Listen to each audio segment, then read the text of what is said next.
Blog Talk Radio. Hello, everyone. Good evening. This is Lori Smith on Blog Talk Radio.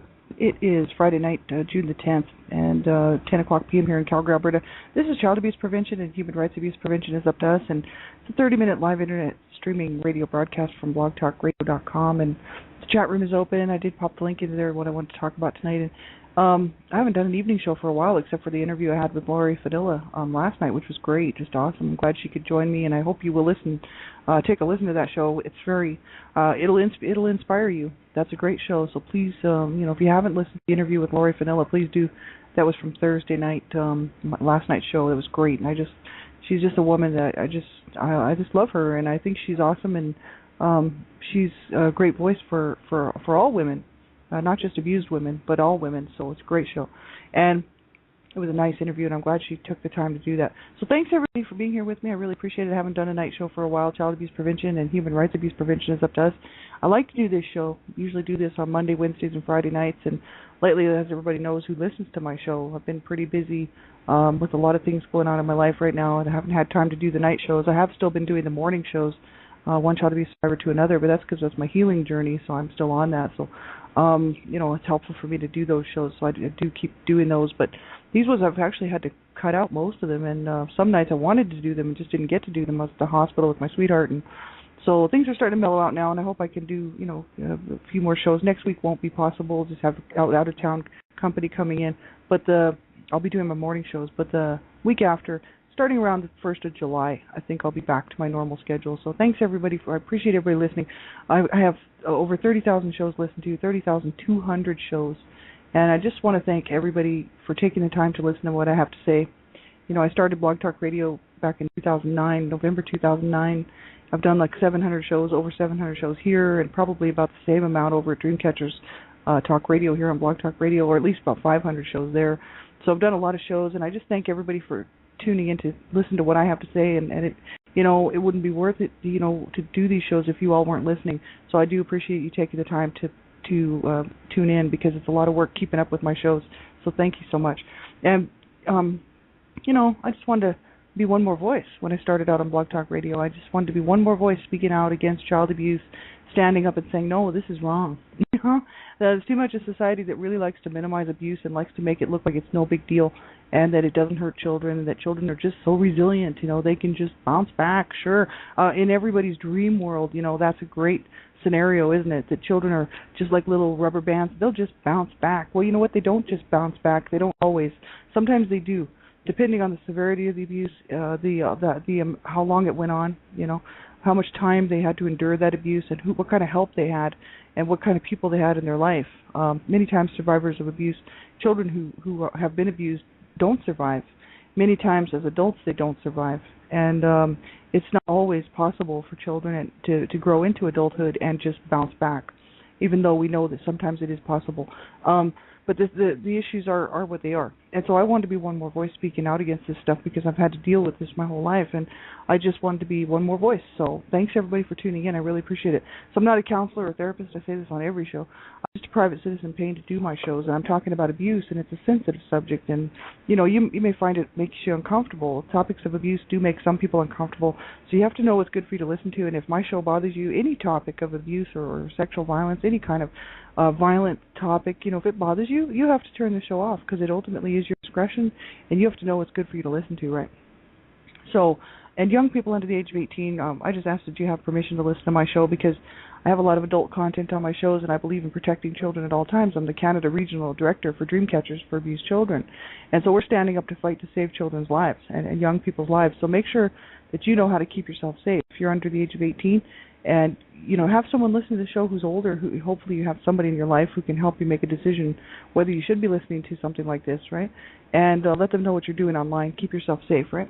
I have my good friend Gypsy Witch here with me. Hello, Gypsy Witch. I'm glad you could be here. And she was over at Dreamcatchers Talk Radio. I just got off there with Star. Star was hosting that show, and I just sort of stepped in sort of to take Donna's place. Donna Shear, president of Dreamcatchers for Abused Children, and that's at www.blogtalkradio.com/dreamcatchers, and we have a show Monday through Friday over there. And I used to do all those shows for a while, but now I have a lot of help, and there's a whole team of us doing the shows. And very thankfully, because I wasn't able to do those shows, so Star and Trina and and Donna and Elizabeth just all took the shows over and did them, and they're awesome ladies. They're awesome advocates, and they're a big part of the real change out here that we hope to see in the very near future for children. This is absolutely horrific what's going on. This particular article I want to talk about tonight, I just saw this, and it's from PsychCentral.com. I did pop the link into the chat room, and it's there. This is Psych Central, and that's www. Let me get the link for you. It's too long to read out the whole link, but I'll just tell you what website it's from. http://psychcentral.com, psychcentral.com. And this is called Childhood Exposure to Trauma, Ups Physical Mental Health Risks. And this was posted just yesterday, the 9th, by Rick Nauert, Nauert, PhD, Senior News Editor. It was reviewed by John M. Grohol, psych doctorate, I guess, a psych doctorate. A new research study suggests exposure to trauma can increase a child's risk of developing learning and behavioral problems and raise a child's risk of obesity. So this is what they're saying. A new research study suggests exposure to trauma can increase a child's risk of developing learning and behavioral problems and raise a child's risk of obesity. Well, that's really something. This is funny. The reason I really wanted to talk about this tonight is because this research has been going on for a long, long time, and it's not new.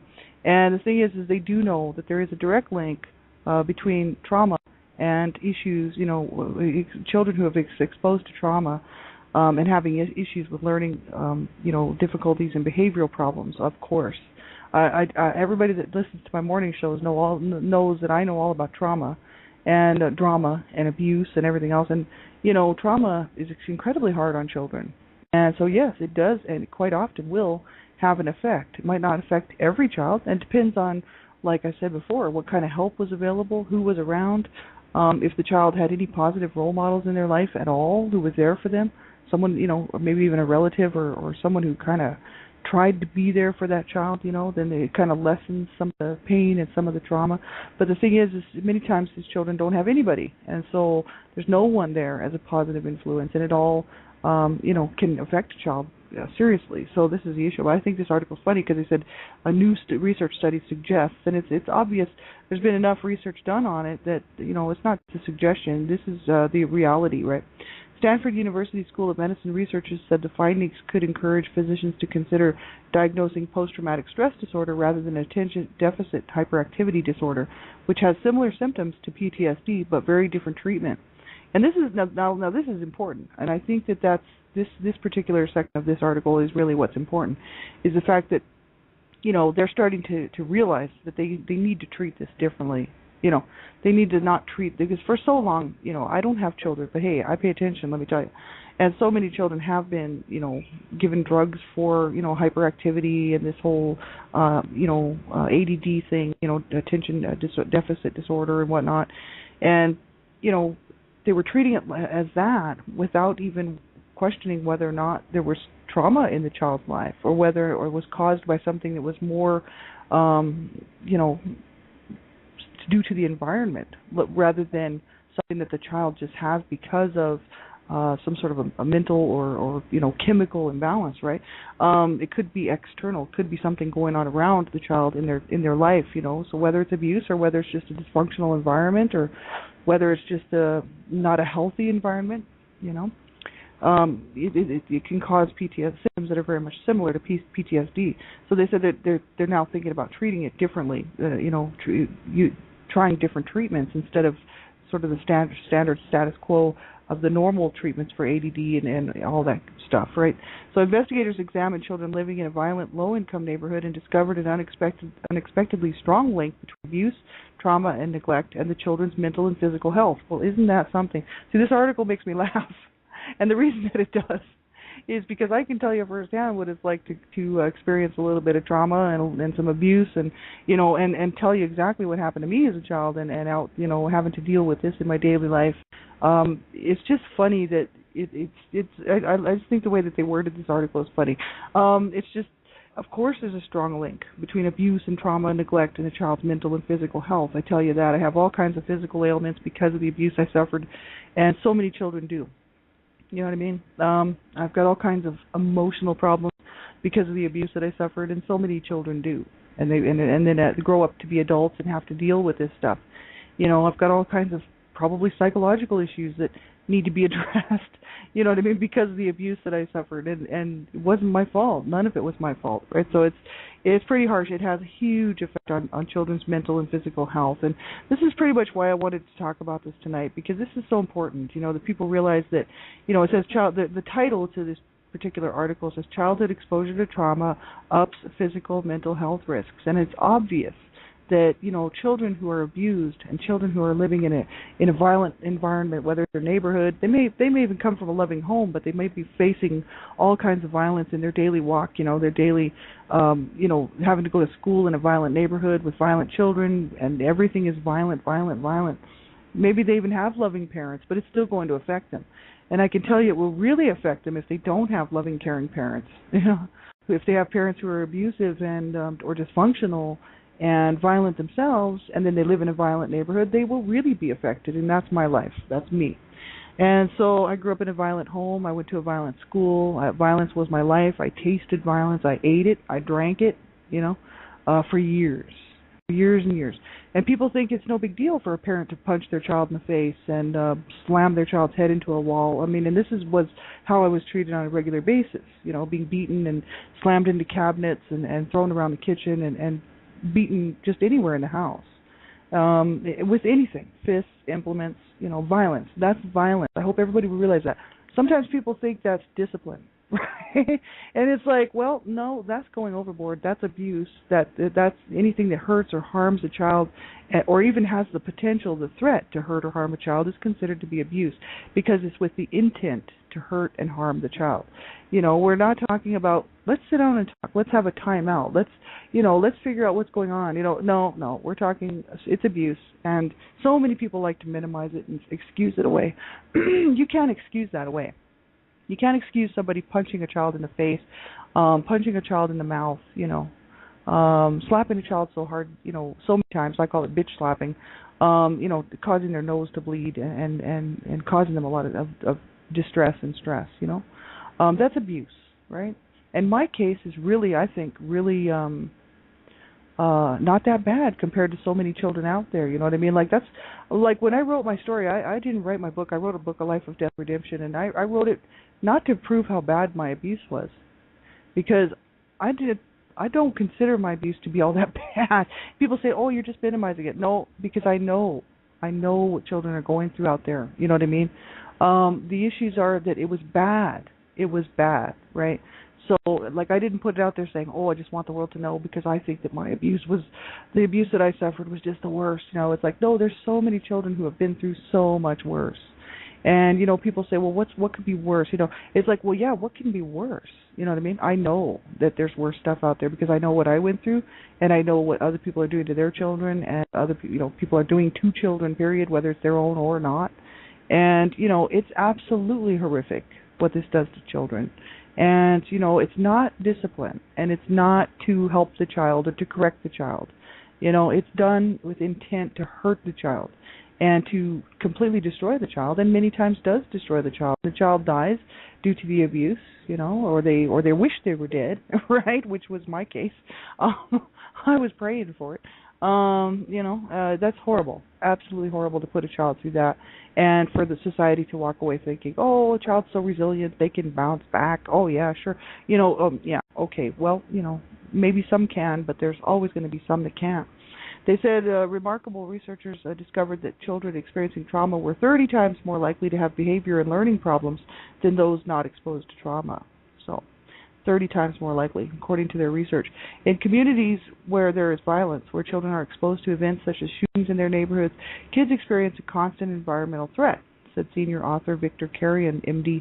Contrary to some people's belief, these children don't get used to trauma. These events remain stressful and impact children's physiology, their whole makeup, the whole physiology, not just their whole psyche, but their whole physiology, which includes their body, their whole being, right?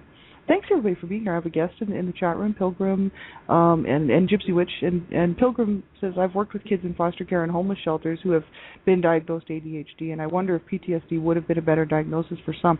Well, that's the thing, and I think that's what they're going to start addressing, and I think it's very important. This is good. I'm glad that they're taking a look at this in that respect. Even just this article is good just for that, just to say that they are starting to think maybe they need to treat it a little differently, because the symptoms are very much like PTSD, but yet they need to be treated totally differently. So it is good. Anytime you see something like that, it's kind of hopeful, because you're thinking, well, that's good, because these children need to be treated, properly in order to get the proper help. It's instead of lumping them all together as ADHD, and when actually some of them may may have that, but some of them may not. They may be experiencing something else. So this is the thing. It's good. I'm glad they're doing the research, but I just think this article's funny. It's like they have found that children experiencing trauma. It's like, well, yeah, hello, this has been going on for years, and everybody knows it. It says, a new study is published online in the journal Child Abuse and Neglect, and the findings provide compelling evidence that pediatricians should routinely screen children for trauma exposures, said Carrion, a child psychiatrist.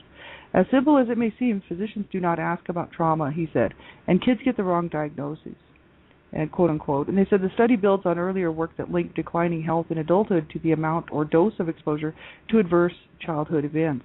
I mean, for instance, in my case, I one child abuse survivor to another, I just tell it like it is on that show.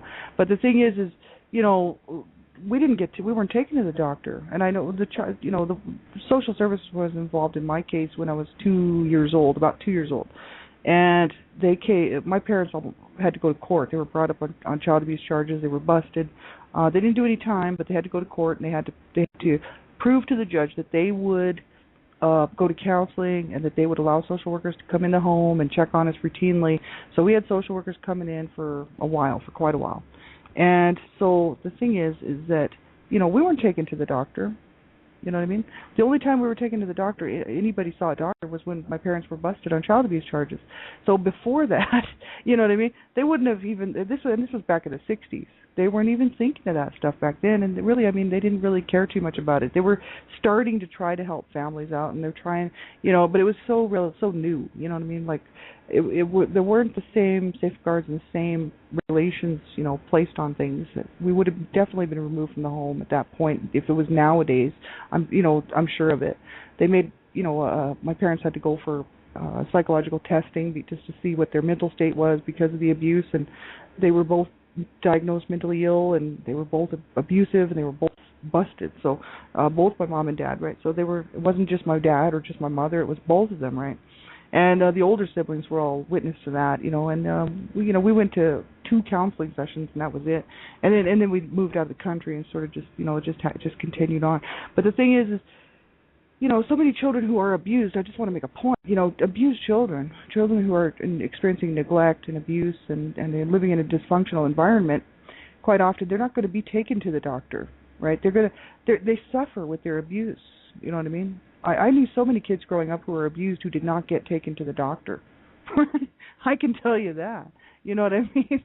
It's it just doesn't happen, So when are they going to see a doctor? When is that pediatrician going to say, have you had any trauma in your life? Like, are kids going to really know what they're even talking about? You know what I mean? Like, what they got to do is start being real about the whole thing. And I guess there's some sort of reality here that, people need to get a grasp on.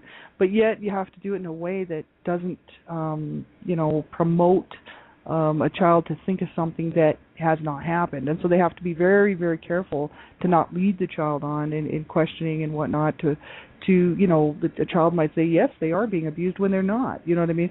So this is the issue. It's I think it's a fine line. It's a real fine line. And I think, it's so unfortunate, because if people would stop abusing children, people like to blame everything else but the real problem. And the real problem is that people are not doing the right thing by their children and other people's children, right? This is why we're having this problem. You know what I mean? And this is an age-old problem, and it's not going to go away until people change the way they feel about children, until people change the way they feel about other people's children, and stop abusing and hurting children. Then of course this will all go away, right? Which is great. But the thing is, until then, we're going to have the same old issues, And like I said, it's all going to come down to young people. I mean, I think about these kids that are graduating right now, and they're going to go out and they're going to, a couple of years, they're going to have children. And I think, how many of them are going to abuse their children? Quite a few. How many of them are going to get caught and busted and do time? Quite a few. And how many will actually be allowed to get away with it and will continue to abuse their child and will not do any time, the child will not get any justice, and the child will have to suffer and grow up in that. And I think, how many of those kids graduating high school right now are going to make the wrong choices on behalf of their babies and children? A lot. And it bums me out to think about that. But you know what? It's the reality of it's the reality. I see these kids out here, these teens and these, young 20s and young people, and I think, yeah, they're going to start families. And how many of these people are going to abuse and kill their children and sexually use their children? Quite a few of them. It's very, very sad. We need to reach the younger generations. Like, we really got to start getting this. This has to happen within the school systems. Obviously, it's not happening at home, and it needs to happen where a child is away from the environment, and they can have some real, honest to God, a proper teaching on what is a healthy parent-child relationship. And it doesn't need to happen. It doesn't have to happen once a year for 2 weeks. This needs to happen on a regular basis. I think it should be courses that are mandatory, that children should have to take, and so that we can bring up these children properly, because obviously the parents aren't doing it. And these kids then will grow up and they will know that it's wrong to shake a baby. It's wrong to sexually use a child. It's wrong to hurt a child. It's wrong to abuse anyone. Violence is not the answer, and abusing and hurting children is wrong. So that's just my take on the whole thing. I really would like to see that, but, that's just me. So they said here that events such as various kinds of abuse or neglect, having a household member who abused alcohol or drugs, was incarcerated or was mentally ill, having a mother who was treated violently, and not living in a two-parent household increased the risk of poor health. Well, that's for sure, right? But I mean, I'm glad they're drawing attention to it, right? I mean, it's obvious, right? Children, living in the home with alcoholics and drug users and whatnot. I mean, that's harsh. Growing up, I knew lots of kids who had alcoholic parents. My parents were not alcoholic. They were not drunk or drugged at the time they were abusing us. They were in their right mind, and they wanted to do it because they wanted to hurt us. And that's really sad. That's pathetic. But that's the truth. I think that's actually worse. I could almost excuse it away from an alcoholic or somebody who is, using drugs or drinking because they weren't really thinking and they weren't really in their right mind and they hurt these children. That's sad. But I could almost say, well, it's not right. It never will ever be right. But you understand why then, right? But for two parents to hurt and abuse their children out of sheer hatred, that's really bad. So I grew up in hell. I know what it's like to grow up in hell. I've been there, you know what I mean? And this is the sad reality that so many kids are facing. It's a life of hell with people that should be loving them and caring for them and nurturing them and taking care of them and meeting their needs as best as they can, and doing the very best at making the right decisions for their children. And sadly enough, there'll be so many children out here today and tonight, that's just not happening. And it's incredibly heartbreaking to think that this is just going to go on and on and on. And but we have to keep talking about it, and that's the whole issue. If we don't talk about it and we don't get the word out to people that this has got to stop, and get involved locally, get involved nationally, internationally, whatever, just get involved somehow, some way. Most people who are listening to my show obviously are or were. So I do appreciate you all for what you've done. You know what I mean? Coming from a survivor of abuse, I appreciate everything anybody's ever done for a child. It's just that I hope to reach somebody who hasn't thought about that, and is thinking, what could I do? Even anything at all will make a difference. We all just need to get busy and try to do something, you know what I mean? And especially to be aware, know the signs and symptoms, what to look for, behaviorally with children, what to look for, how to spot abuse. You may not see the signs, you may not see any marks, you may not see any welts or burns or bruises, but you can see it in their behaviors a lot of times, and you can see by the way they hold themselves, and by the way that they interact with people and some of the decisions that they make. And you can see that child or that teen is having a hard time, and you may not see any bruises or welts, but something's going on, something's not right, you know what I mean? And so look for these things, right? It's very important. A lot of times sexual abuse is not noticeable. You will not see any signs, And I was molested as a child, so it's that's just the way it goes. And so many times people will not see that. You know what I mean? They will not see the child either acting out or withdrawing, or you know what I mean. There's so many different things that can happen to a child because of that. And so you're not always going to see physical marks and bruises and welts and cuts and things. It could be very much behavioral. So know the signs and symptoms, all of them, right? And look out for the kids around you. That's so important. So they said the results of the current study highlight the need for early identification of such adversity-associated health problems and the necessity of early intervention. And obesity, for example, may act as a mediator to other health problems such as diabetes, cardiac risk, and inflammatory illness. And I mean, you don't have to be abused to have obesity problems. I mean, it's just a sad thing in this world, you know what I mean, that people have these issues. And I have a problem with food. I always have, but I love food. And I have to be very careful so I don't put on too much weight, you know what I mean? And it's hard, but it can be done. And we have to learn how to manage it. But I think people, especially survivors of abuse, will turn to anything, looking for that comfort, looking for what they missed out on as a child. I know that I talk a lot about this on my morning show. I was just talking about that today, actually. And so, yeah, there is a direct correlation between abuse and these types of things, obesity or alcoholism, drug use, and suicide, and all kinds of stuff, right? Horrible. They said to perform the study, the researchers evaluated medical records from 701 children treated at a primary care clinic in Bayview Hunters Point, a San Francisco neighborhood with high rates of poverty and violence. About half the children were African American, and the rest came from other ethnic backgrounds. And each child's exposure to adverse events was scored on a scale from 0 to 9, with 1 point given for each type of adversity. And the researchers also evaluated the medical records for evidence of obesity and learning or behavior problems. And they said that 2/3 of the children in the study had experienced at least one category of adversity, 12% experienced 4 or more categories. An adversity score of 4 or higher left kids 30 times as likely to show learning or behavior problems and twice as likely to be obese as those with a score of 0. And children with an adversity score of 1 were 10 times as likely to have learning and behavior problems as those not exposed to trauma. So that's for sure. It does have an effect on children. Prior research has shown that about 30% of children in violent communities have symptoms of post-traumatic stress disorder, which can include the learning and behavior problems detected in the current study, Carrion noted. And Carrion believes a physician unaware of the fact that a child experienced trauma and noting the child's physiological hyperarousability and cognitive difficulties may diagnose ADHD instead of PTSD.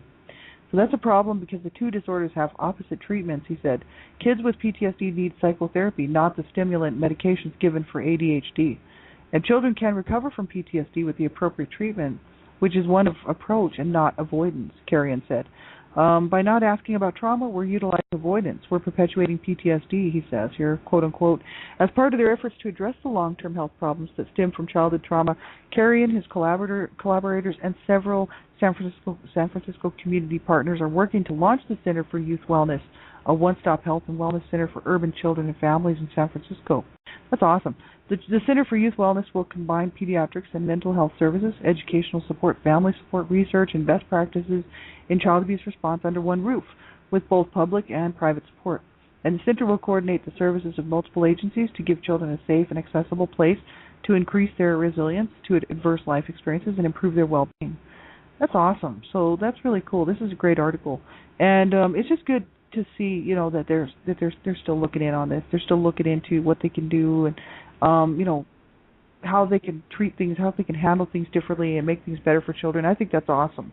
Because just, treating everything one symptom, it's like, oh, you got this stuff, so you must be ADHD, you got these symptoms, you must be ADHD, just lumping everything under one thing and not getting the child the proper help, that's not good at all. So I'm so glad that this article is out here, and I'm glad that they're doing the work to help these children out, right? Hopefully this will just become more and more prevalent and around the country, around North America, and hopefully worldwide eventually, right?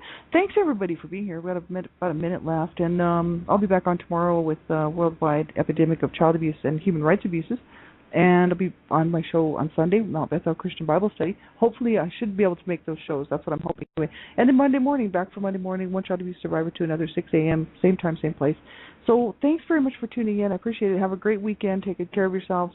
Be sure and check out Dreamcatchers for Abused Children. I'm the Canada Regional Director for Dreamcatchers for Abused Children. And we're all volunteers, and we're all trying to help save children's lives. Get involved. But check our website out at dreamcatchersforabusedchildren.com. And if you need anything, you can get a hold of me here. If you need any information or any kind of resources or info I might have, please do contact me here. I do check my messages on Blog Talk Radio. And I have some guests coming up pretty soon, some awesome guests. And I had Lori Fanilla yesterday, which was great. And I have some other guests coming up here. I'll announce them as soon as we get the dates squared away. And then I think I'm going to be a guest on another show here as well. So this is very exciting. Lots of neat things coming up. So thanks, everybody, for tuning in. And thanks, Gypsy Witch, for being here with me. And my good friend from Australia, I just love you very much. And everybody have a great night. We'll talk to you real soon. Bye-bye.